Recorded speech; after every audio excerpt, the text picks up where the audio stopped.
É possível produzir usando só ferramentas gratuitas? Cara, essa pergunta é recorrente. Aliás, ela e variações dela, tá? Eu recebo sempre, assim, em lives que eu faço, por e-mail, comentários em vídeos, esse tipo de coisa. E é uma dúvida, assim, coerente, né? Porque muita gente que está começando fica pensando, pô, o que eu preciso, né, para poder começar a produzir, e vê as pessoas usando determinados softwares ou determinado equipamento e fala assim, pô, eu preciso disso, né? E não necessariamente você precisa, tá? Então, quer ver por onde eu começo? Bom, começar dizendo que é possível, tá? Tá, é possível produzir com ferramentas gratuitas. O que acontece? Existem coisas que são gratuitas de muito boa qualidade, tá? Gente que se dispõe a fazer material gratuito, plugins, coisas desse tipo, DAW gratuita e tudo mais, que você pode usar sem nenhum problema. Tem gente que faz que você pode dar uma doação, você usa gratuitamente, mas se você quiser fazer uma doação, você faz.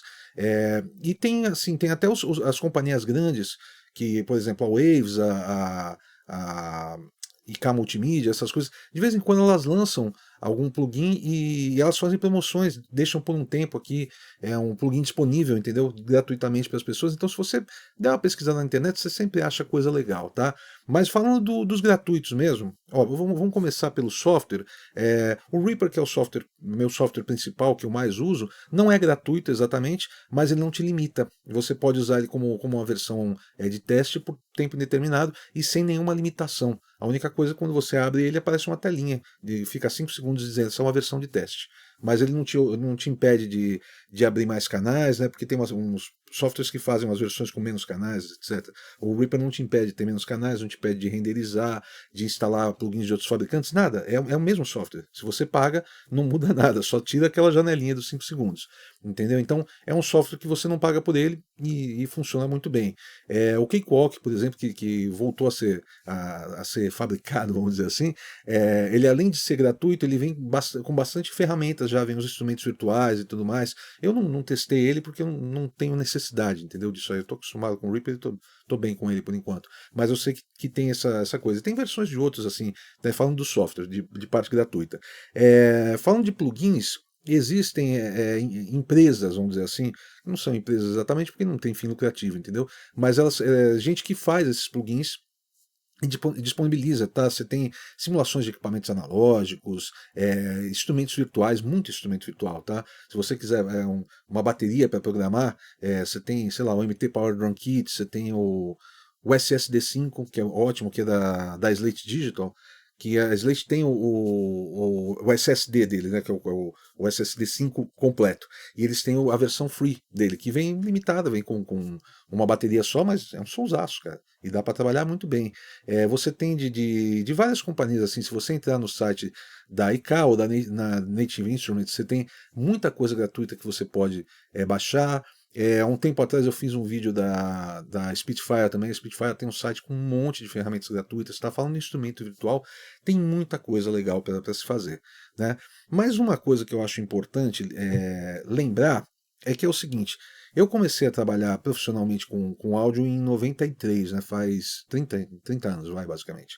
E o que acontece? O que a gente usava no estúdio? O que o estúdio disponibilizava.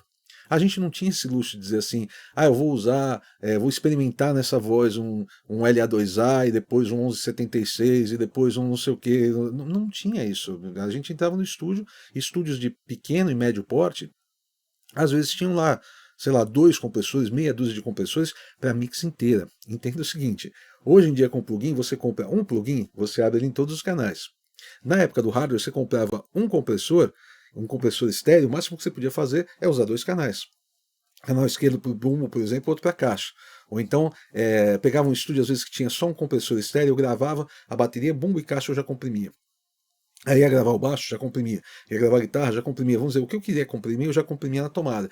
E aí, na hora de mixar, eu podia usar esse compressor, às vezes, para voz, entendeu? E para o backing, alguma coisa assim. Ou então, novamente, para a caixa, para poder trabalhar melhor, entendeu? A gente lidava com essas limitações. Falando assim, parece muito bonito, sabe? Quando as pessoas falam assim, então você tinha os equipamentos, né? Que você podia pôr a mão e tal. Sim, mas no geral a gente tinha equipamentos de baixa qualidade.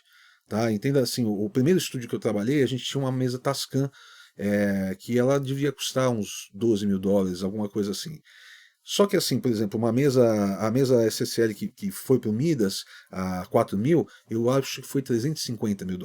Então, olha a diferença, tipo, de 12.000 para 350.000. Essa de 12.000 era de baixa qualidade, entendeu? Hoje em dia tem ninguém que endeusa essas mesas, né? Pega essas Tascam e acha, oh, é incrível. Não, elas eram mesas de baixa qualidade, eram mesas de baixo custo, entendeu? Era custo-benefício. Aí depois surgiu a Maqui, que fazia na metade do preço da Tascam, e aí surgiu a Behringer, que fazia metade do preço da Maqui. Aí a gente foi para o computador e se tornou desnecessário a mesa. Entenda bem, por exemplo, o que é necessário para viver? Água, ar e comida, entendeu? Sorvete não é necessário para viver, mas a gente gosta de sorvete. Cerveja não é necessário para viver. Eu não bebo, mas as pessoas gostam de cerveja. Não é necessário uma mesa hoje. Entendeu? Você pode fazer um trabalho todo dentro do computador.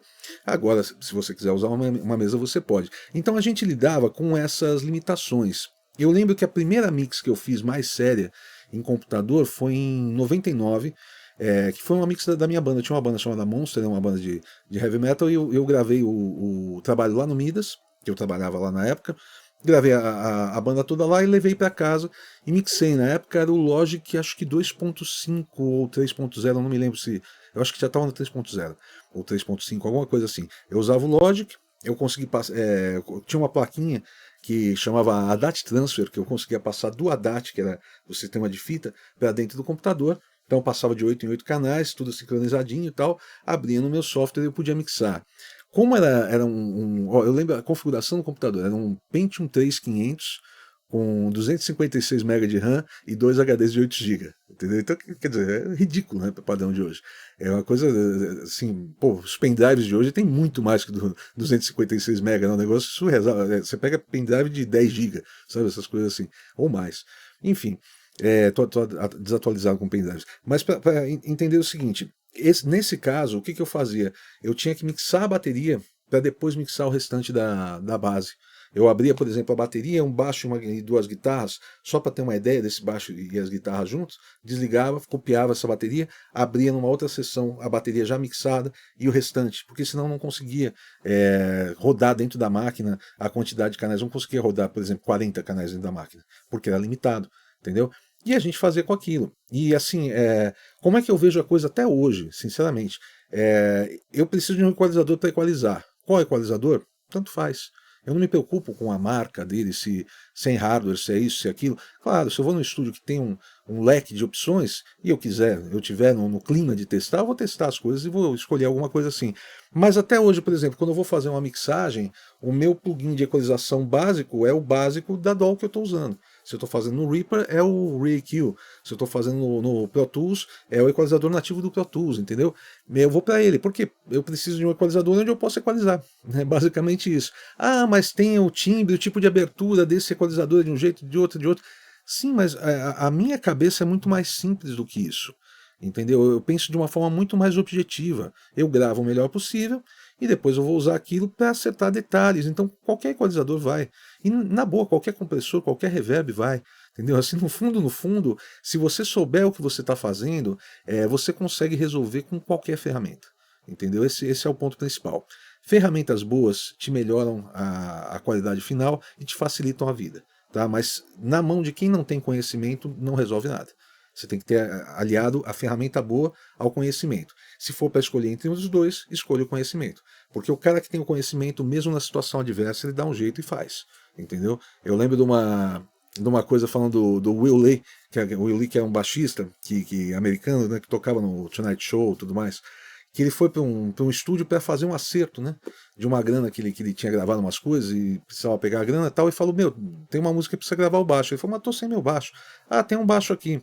Pegou o baixo, falou que não estava afinando, entendeu? Estava com as oitavas reguladas e tudo mais. Aí ele pensou bem, ele falou, não, vamos gravar.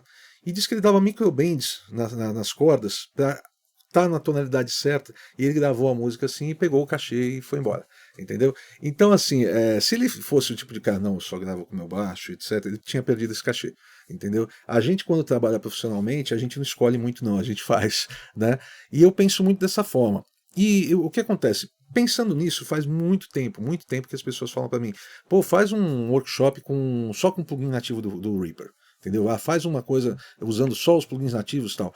Eu não posso usar só plugins nativos para fazer um workshop inteiro, porque eu preciso de uma bateria, por exemplo, uma bateria, um VST de bateria, um simulador de ampli. No Reaper tem uns muito fraquinhos, dá até para gravar se fosse o caso, mas é querer forçar a amizade, tá? Mas eu preciso de um simulador de ampli, tem gratuito bom também, preciso do que. Acho que é isso, basicamente. Talvez se eu quiser pirar um pouco, eu posso achar algum plugin sei lá, de um 1176, tá? De um compressor clássico, tá? Embora no Reaper tenha um feio pra caramba, mas que é uma simulação de 1176 também. Eu digo que é feio porque o Reaper ele não tem, a interface dele é muito simplesinha, né? Em tudo, eles não têm, é um software muito leve, ele pesa acho que 20 megas, sei lá. Então eles não têm a interface bonita, né? Mas eu posso pegar, sei lá, uma simulação de 1176 ou sei lá, um bus compressor, alguma coisa gratuita assim. Limiter eu acho que eu vou ter que pegar gratuito, porque que eu me lembro do Reaper não responde muito bem. E fazer um workshop assim. Vocês teriam interesse disso? Teriam interesse em assistir? Eu produzindo esse trabalho todo, tá? Desde onde eu vou fazer a produção mesmo, tá? Então eu tenho a música composta, eu coloco lá, faço a bateria, faço o baixo usando algum simulador gratuito, a guitarra usando algum simulador gratuito, os teclados usando algum software gratuito também. Teclado eu vou fazer pouco porque eu sou ruim de teclado, tá? Mas eu faço usando algum software gratuito e gravar de repente o restante, se eu for gravar voz, violão, gravar com microfone barato, pegar um Arcano, por exemplo, e gravar com ele, entendeu? Para mostrar assim, olha, dá para fazer com essas coisas gratuitas. Você teria interesse em participar de um workshop desse? Estou pensando nessa ideia. Vamos maturar isso aqui um pouco mais, que eu acho que pode ser legal, tá bom? A gente se vê em breve. Valeu.